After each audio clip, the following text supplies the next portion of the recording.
what the mission and vision and values are, that are what I would call the what and the why of an organization. But the challenge is that you can spout anything at that top and say our mission is this, our values are that. But culture is how things happen. It's, I joke about, it's how the sausage made. It's actually how people do things. So culture impacts the decisions about what you do, what you don't do, and defines what an organization really considers meaningful.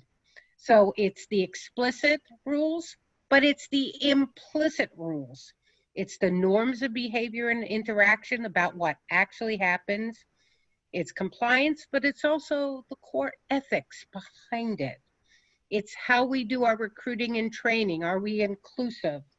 How do we make our decisions? How do we communicate internally? How do we disagree internally? How do we communicate externally? It's leadership styles. One of the things that I have absolutely come to the conclusion on is there's no one right culture, but there are core underpinnings that are very important, which start with, of course, ethics and integrity. But having said that, different companies at different stages can have different kinds of cultures. There are cultures that might, spark, technology innovation. There are others that are just focused around quality and safety. But the point here is that culture is absolutely critical because it's how a company gets things done. It's how it solves problems. It's how it makes choices. So let me give you a couple stories that I think are worth thinking about.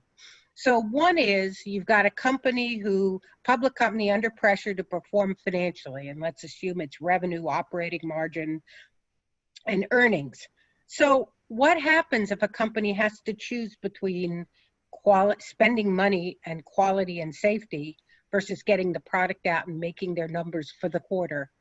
The answer is, you can tell a lot about a company on choices they make along those lines.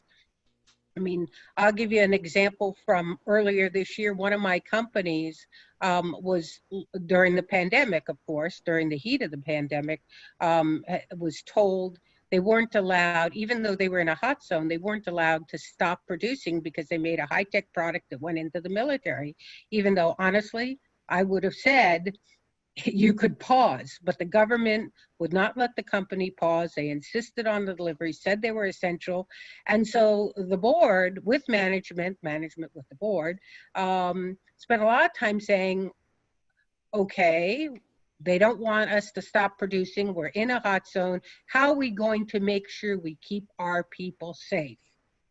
Huge amount of focus around how do we keep our people safe. And it wasn't until we got to that point, and by the way, we ended up with nobody, even in a hot zone, nobody with testing positive for COVID.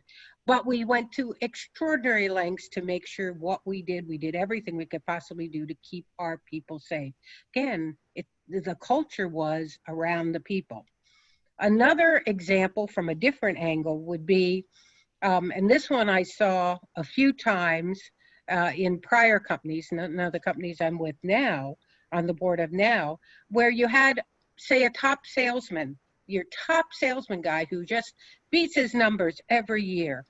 And all of a sudden you learn, maybe it's through a whistleblower line, maybe it's through something else, that the guy is either giving bribes, or in another case, he was writing side letters to the customer, and separate side agreements.